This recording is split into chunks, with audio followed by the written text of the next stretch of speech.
Hello, everyone. Today I have the pleasure of speaking with an artist whose career refuses to fit into one single box. She was named Lyric Artist of the Year at the Victoire de la Musique Awards. She won a Grammy for Best Metal Performance. She, she sang at the Olympic Games in Paris, and she will join Migros Classics for the Offenbach Gala. Marina Viotti, welcome. Thank you very much. Thank you for being here. You are in your full Offenbach outfit. In a few moments you will sing not yet the gala, but Die Fledermaus in the Opera of Zurich.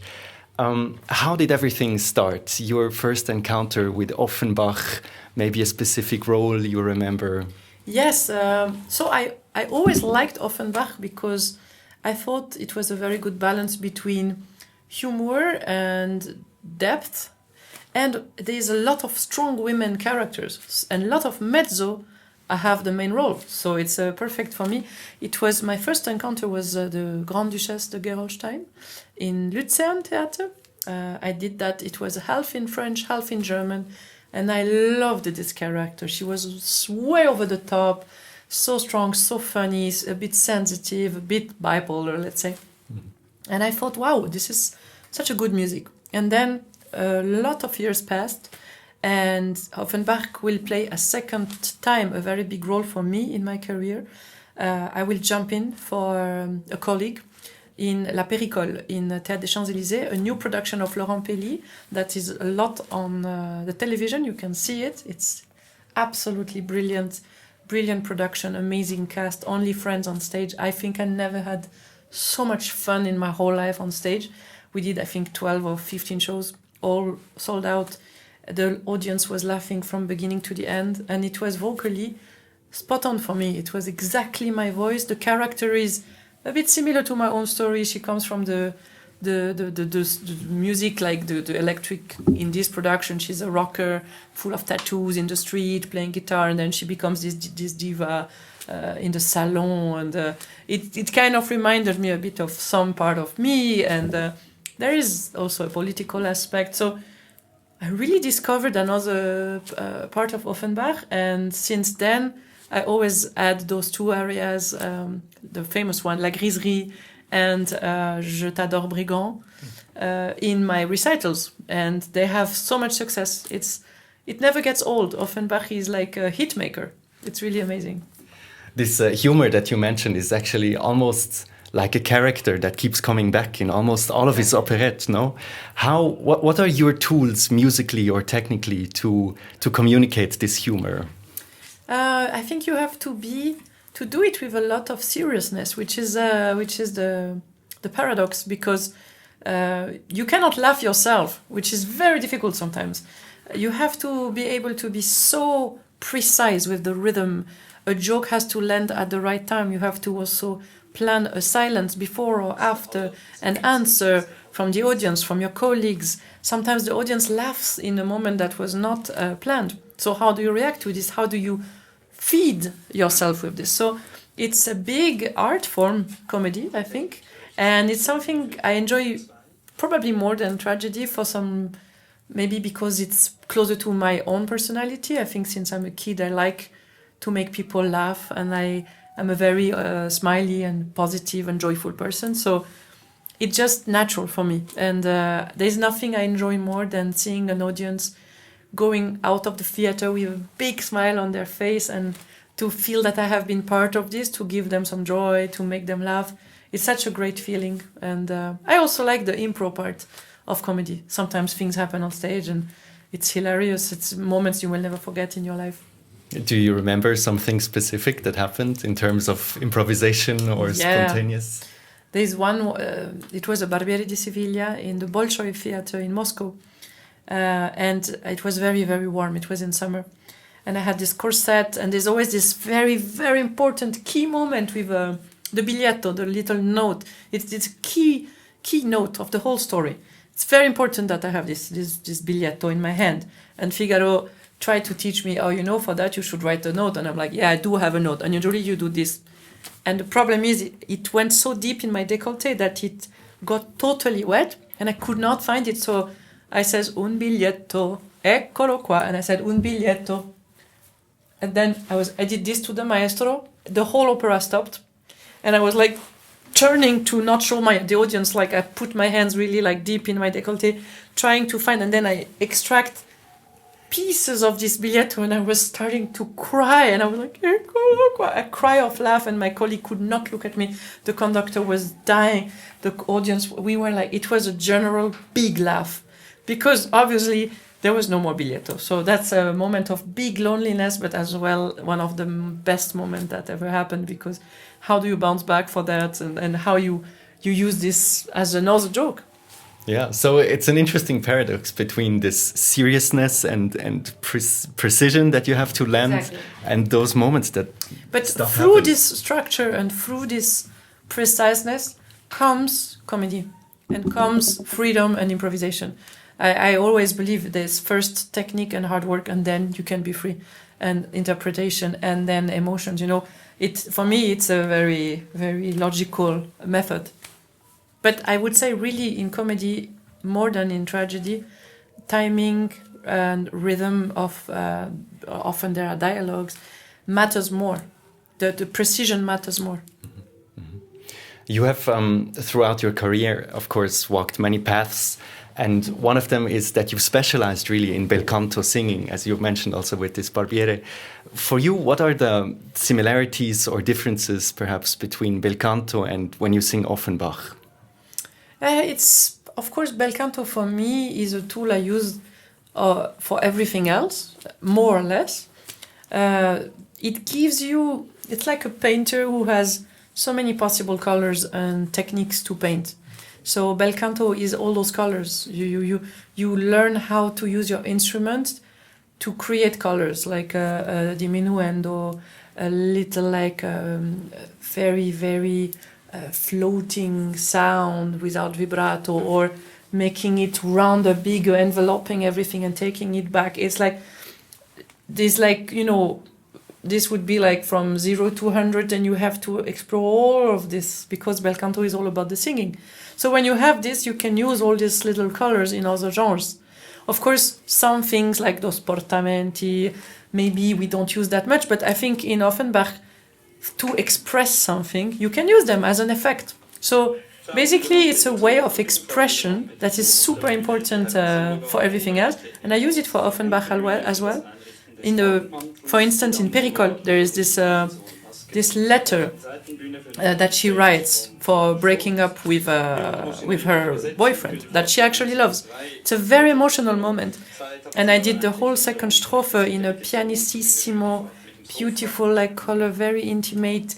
That was really actually Belcantiste with a huge legato, and I changed the notes. I went a bit higher so that it had this moment of emotion. And also, of course, the coloratura in Rossini, very useful for Offenbach as well. I think Offenbach and Rossini have a lot in common. So again, this very precise way of planning and how you lay out your yeah, I mean, you plan a lot, but then the day you never do twice the same thing. But it's important to have, for me, maybe because I'm a bit of a control freak, but it's important that I plan everything. Then I see what happens. Sometimes I plan to do this and this, and on the moment I feel totally different and I do something totally different. But at least I know I have that as a backup in case this works. I tried, it works, and it allows me to express something. Because sometimes, we want, like when I was a bit younger, I wanted to express a lot of things, but I just didn't have the tools. It was super frustrating. So I feel that now I have a bit more tools or more paintings, and then slowly I discover even more.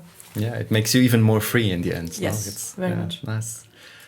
Let's go a little bit more into the physical and mental world of the stage. You've talked a lot about how performances in general, especially opera, are getting more and more physical, more athletic. Do you feel sometimes that in order to be respected as a singer, that you have to do so many more jobs actually on stage?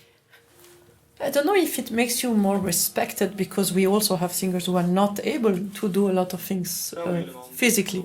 So, and they're not respected less, they just won't do it because of problems with the legs, or, weight, or whatever, sickness, So I just think that it gives you another palette of expressions. So for me to feel comfortable on stage, because in this role you have no idea how many things I do.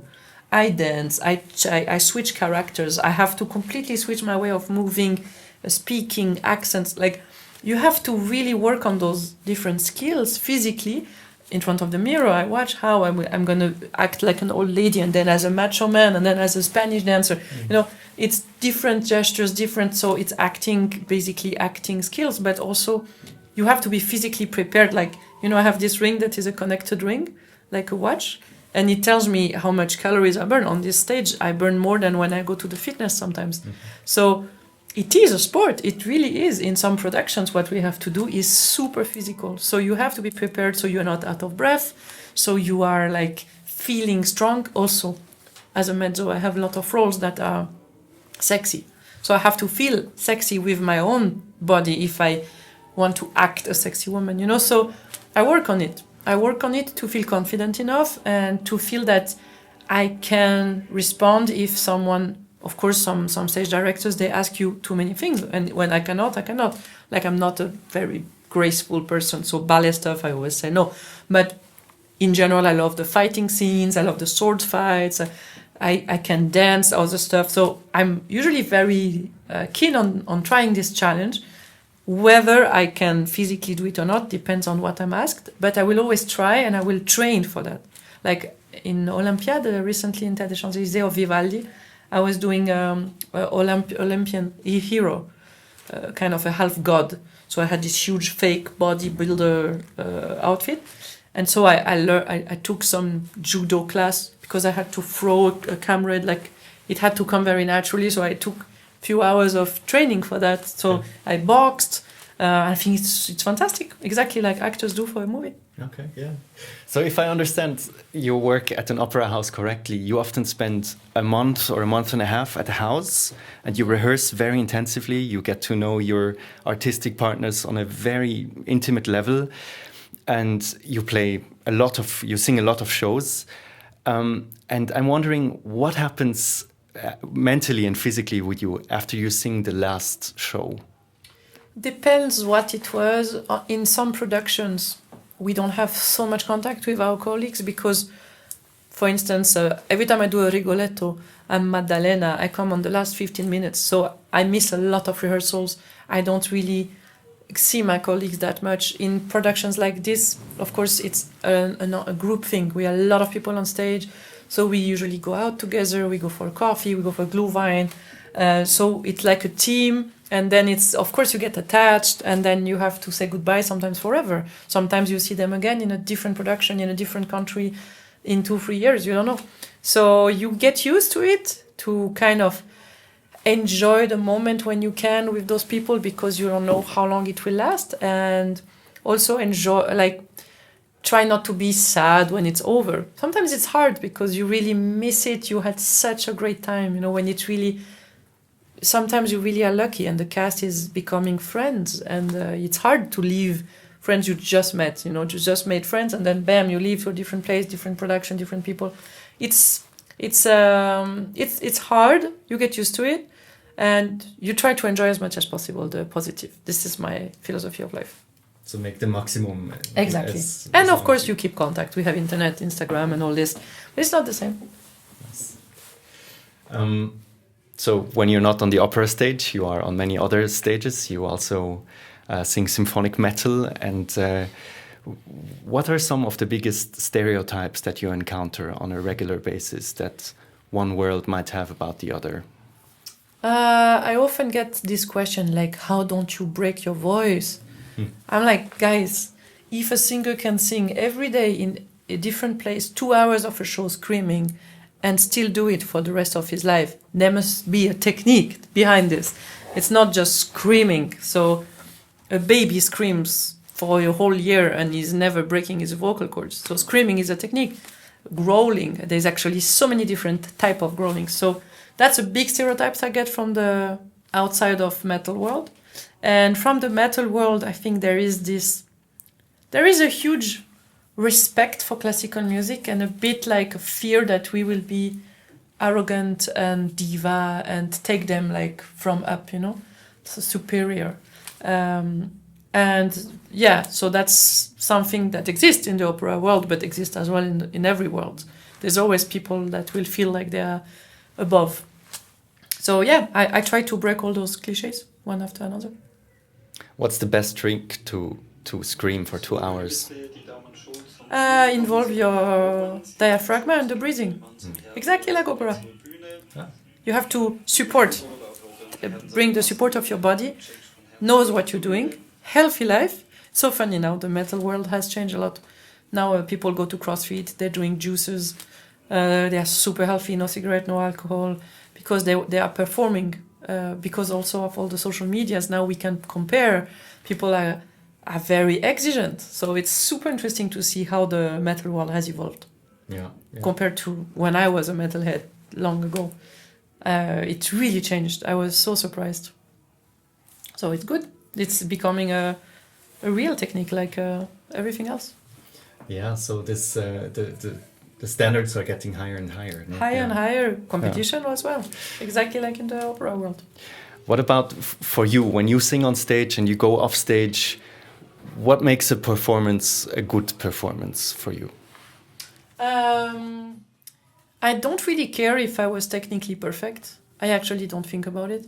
I know when sometimes I try to do a pianissimo, my voice just doesn't go because it was too risky, and I'm like, I should have breathe or exhale more or support more. It's like a little parasite thought that does like little judgments. Like you always have this little one in the shoulder telling you we should have done this. But for me, a good performance is never a perfect performance. It's a performance where I feel like, for instance, in this Fledermaus, I hope people will laugh. If not, I failed, really. I don't care if it was very well sung. I don't care. This is not the point. The point is that they have to have a good time. So for me, this is always the important thing. If I felt good and if they felt good. Nice. So I'm guessing you're really not afraid of making a fool out of yourself on stage. No. Oh, you will see this show. Definitely not. I never had this ego problem. I take everything seriously, but not myself. I can really, go full in to. I'm very committed to everything I do. Let's open another window, a bit more personal, maybe playful. You've said this phrase, bouger plus pour manger plus, right? So you have to eat more, as you have to move more in order to eat more. Let's imagine this scenario. That's for myself, huh? Oh, sure. It's my opinion. Let's imagine this scenario once that you sing on stage, you have a concert, and you have a lot of friends coming to your concert, and everybody is meeting you afterwards, and they go back to your place for a little celebration, and people get hungry. What will you make for them? Oh, I will order pizza. But if I have, because after the show it's 1 a.m., there's no time to do anything. If I could plan it, I really like to do like those meat in sauce with rice or pasta or typical French food. But I also like to cook tagine when it's for I like to cook for a lot of people because I come from a big family and I'm so bad at cooking just for me because I do too much always. So I like those big things, and my specialty actually is brunches. I do that a lot. I invite people that don't know each other, that are my friends from all my different lives, and everybody brings something that he does or that he likes, and there's a huge table full of food from very, very different type of people, and it's really cool. And then they get to know each other, and it's I do that a lot. I love to do that. Brunch is my favorite food of the day. When does it start usually? At what time? 10:30, 11. And I always give a end time as well, because otherwise it could last the whole day. So I think it's good that I stay until 3 o'clock and then everybody bye, because then I have to also have my rest, because it's usually on Sundays. Yeah, that speaks for your experience that you have with organizing those. I'm very organized in everything. A little bit about touring life. What is your favorite and least favorite thing about being on tour? Well, favorite thing is discovering new places, new people, new way of thinking. Sorry, excuse-moi, je suis en interview. So yeah, definitely these things, exploring and getting new inspiration. And the thing I like the least, luggage. Sometimes I have so many luggage and I hate myself. Not being home so much. And for private life, it's also sometimes hard. You are far from the people you love. So yeah, this is... At some point, I see that this balance is sometimes too heavy on the negative side. And I'm trying now to bring it back to even, like... I need that it gives me as much positive as it costs me in a way. Because it's a lot of sacrifice. We don't realize that, but it is really much. And there are still some buttons you can push to that can control. It's basically just me stopping to say yes to everything and trying to choose. I'm very lucky that I can choose. And now that I can, because I worked hard for that, I try to do it in order to have some time in between for me, for my people, for teaching. I teach now as well, and for my life, which makes me super excited when I'm on tour now. I have to ask one sports-related question. Can you share one tip or trick that only people from the paddle tennis community will understand? For what?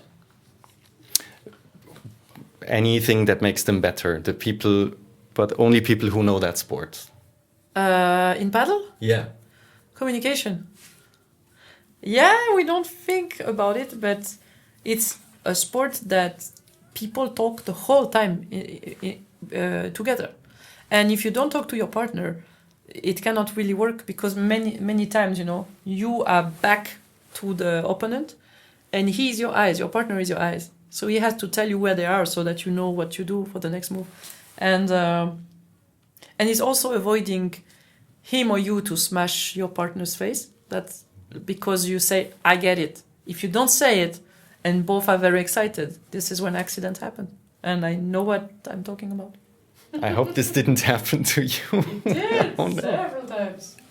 Especially you play with, with strong men and they think they will be better than you. So they will always take your ball. And you keep saying, it's mine, I take it, but they still take yours. And sometimes this is when really it can get dangerous. So it happened to me because often I play paddle with people I don't know. It's like a kind of a dating app, but it's a paddle app. So you register, you don't know who is going to be there. Sometimes you're really blessed. Sometimes, like everywhere in life, you're not, like a Tinder date. It's a bit the same. Communication is key also in paddle. Exactly. Last question before I let you go. And you've talked a little bit about it, but maybe you can bring it all together. When you have a concert, when you sing, what do you hope that people take away from hearing you? An emotion. Whether it is a good or negative one. Some people really hate the show. Some people write me, oh, I hated this show. Well, it's okay. At least it brought you an emotion, even if it's not a good one. You will remember it. Because we don't remember what makes us not feel anything. But if we felt frustrated, we remember it. I'm very frustrated sometimes when I go to see a show, and I remember those shows. Maybe sometimes more than the ones I adored. Maybe not. But I can. And I think for me the most important is that either it made the people think, reflect, laugh, cry, but just that they forgot a bit of what time it is, where am I, what is my life at the moment, and got really transported to the timeline and the world that we created on stage for them. So for me, this is the most important. And of course, communication, which I really enjoy in the recitals, in the metal concerts as well. The communication with the audience is so much easier because they really speak to you and you speak to them. In the opera, it's different. They only communicate. You hear them laugh, or you feel the tension, you feel the silence, you feel the emotion. Sometimes it's super strange. It's like a silent language. And you feel this energy very much. So this is, for me, the beauty of this job. Beautiful last words. Thank you so much, Marina. Thank you for sharing your insights. And we're very excited to have you at the Offenbach Gala with Migros Classics. Thank you all for joining us. Please follow Migros Classics on all our social platforms. and of course do the same for Marina Viotti. Thanks. Thank you very much. Yeah. See you soon.